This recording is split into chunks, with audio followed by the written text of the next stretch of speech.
नगर निगम के खेल के फेर में उलझे 2215 मेरठ नगर निगम संविदा सफाई कर्मचारी। नगर निगम के 2215 संविदा सफाई कर्मचारी पिछले 5 वर्षों से न्याय की मांग कर रहे हैं। संविदा सफाई कर्मचारी संघर्ष समिति के मुख्य संयोजक सुरेंद्र कुमार ढींगिया ने बताया कि मेरठ नगर निगम समस्त अस्थायी 2215 सफाई कर्मचारियों को आउटसोर्सिंग में दिखा रहा है, जबकि समस्त सफाई कर्मचारी नगर निगम व सदन द्वारा सीधे भर्ती किए गए कर्मचारी हैं और लंबी सेवा पूरी करने के आधार पर काफ़ी समय से वे नियमित होने के हकदार हैं। उन्होंने बताया कि साल 1979 में पहली बार स्थायी सफाई कर्मचारी बड़ी संख्या में सेवानिवृत्त हुए थे। उस समय नगर निगम मेरठ के प्रथम महापौर श्री अरुण कुमार जैन एवं उत्तर प्रदेशीय सफाई मजदूर संघ शाखा ने नगर निगम मेरठ से मांग की कि जो सफाई कर्मचारी सेवानिवृत्त हुए हैं उनके रिक्त पदों पर कार्य कराए जाने के लिए एवजीदार लगाकर कार्य कराया जाए। सफाई कार्य की महत्ता को दृष्टिगत रखते हुए महापौर श्री अरुण कुमार जैन की अध्यक्षता में समझौता हुआ कि सफाई कर्मचारियों के सेवानिवृत्त होने पर सफाई कार्य प्रभावित न हो, इसके लिए बेरोजगार सफाई कर्मचारियों को एवजीदार के पद पर भर्ती की जाती रहेगी। लेकिन नगर निगम ने दिनांक 29 अप्रैल 2015 के बाद सफाई कर्मचारियों को उनकी सेवाएं समाप्त करते हुए अलकनंदा नामक फर्म को ठेका दे दिया गया।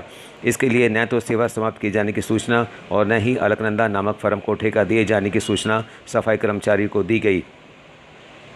साल 2015 में अलकनंदा को जब ठेका छोड़ा गया तो अलकनंदा फर्म ने भविष्य निधि फंड एवं मेडिकल सुविधा दिए जाने के नाम पर कटौती की, लेकिन अचानक साल 2017 में अलकनंदा फर्म का ठेका बंद कर दिया गया। 80% सफाई कर्मचारियों को न तो पीएफ की धनराशि का भुगतान किया गया और न ही मेडिकल इलाज का लाभ सफाई कर्मचारियों को मिल पाया। आज भी राधाकृष्ण एवं कार्तिकेय नामक 2 फर्मों पर ठेका होने के बाद सफाई कर्मचारियों को मेडिकल का लाभ नहीं मिल पा रहा है। उन्होंने कहा कि आज 2215 संविदा सफाई संघर्ष समिति ठेका समाप्त किए जाने की मांग करती है। ठेका समाप्त कर संविदा बहाल की जाए। प्रदेश के अन्य निकायों की भांति 2215 सफाई कर्मचारियों को भी वही वेतन भुगतान किया जाए जो अन्य स्थानीय निकायों में किया जा रहा है। आइए सुनते हैं संविदा सफाई कर्मचारी संघर्ष समिति के मुख्य संयोजक सुरेंद्र कुमार ढींगिया की उन्हीं की जुबानी। नगर निगम मेरठ में 2215 संविदा सफाई कर्मचारी, एवजीदार सफाई कर्मचारी और 5 दैनिक वेतनभोगी सफाई कर्मचारी, 3 कैटेगरी के सफाई कर्मचारी हैं जिनका आर्थिक और मानसिक शोषण किया जा रहा है। इन 2215 सफाई कर्मचारियों के साथ इनका परिवार भी जुड़ा हुआ है। उन परिवारों का फ्यूचर भी इन रोजगारों से जुड़ा हुआ था, परंतु नगर निगम मेरठ ने 29 अप्रैल 2015 को शासन का एक आदेश आया, जिस शासन आदेश में ना तो कहीं आउटसोर्सिंग में किए जाने का उल्लेख था, ना इनकी सेवा समाप्त किए जाने का था। उसके बावजूद भी नगर निगम मेरठ के प्रशासन ने हठधर्मिता से, गैरकानूनी ढंग से इन्हें ठेके पे छोड़ दिया गया। अलकनंदा नामक एक फर्म को, जो फर्जी फर्म थी, उसे ठेका छोड़ दिया गया फर्जी तरीके से, और उसने प्रोविडेंट फंड का जो पैसा था वो भी गबन कर लिया और सफाई कर्मचारियों को उस समय 7,500 रुपये वो भुगतान करते रहे। एक लंबे संघर्ष के बाद 2215 संविदा सफाई कर्मचारी संघर्ष समिति ने एक संघर्ष किया जनवरी 2019 में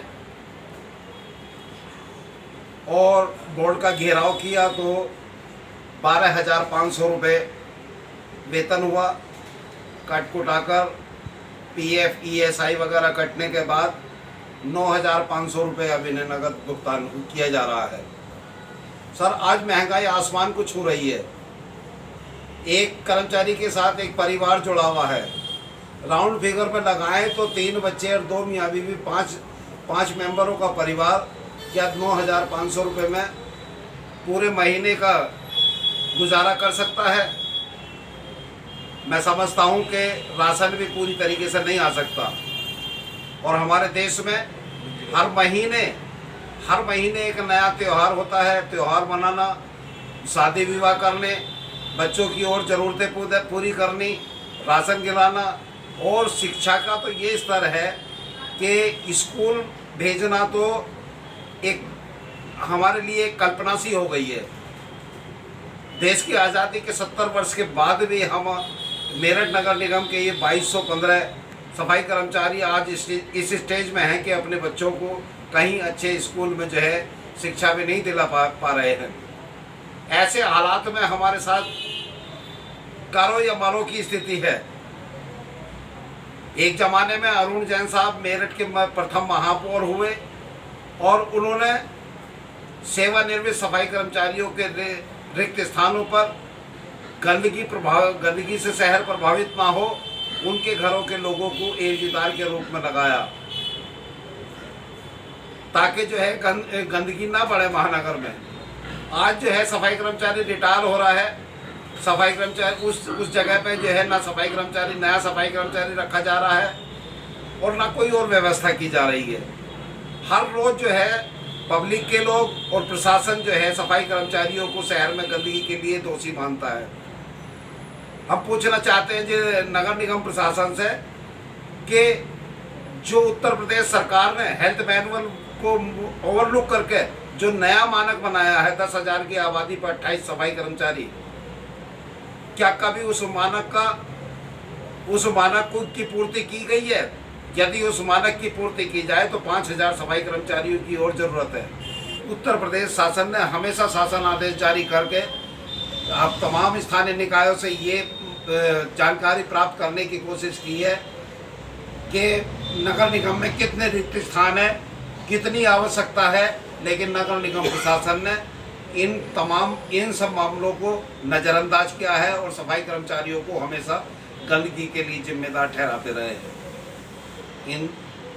हमारा निवेदन है कि जो 2215 आज सफाई कर्मचारी हैं, जिनमें 5 दैनिक वेतनभोगी सफाई कर्मचारी हैं, उनका समायोजन किया जाए शासन आदेश अनुसार, और जो सर्जित रिक्त पदों के अगेंस्ट 1210 एवजीदार कार्य कर रहे हैं उनकी स्थायी नियुक्ति की जाए, और जो 1000 संविदा सफाई कर्मचारी जो बोर्ड के थ्रू रखे गए हैं उनको भी प्रदेश के अन्य स्थानीय निकायों की तरह जो माननीय अखिलेश यादव जी की सरकार में 3 गुना वेतन बढ़ोतरी हुई थी, उस आधार पर जो है इन तमाम सफाई कर्मचारियों के वेतन में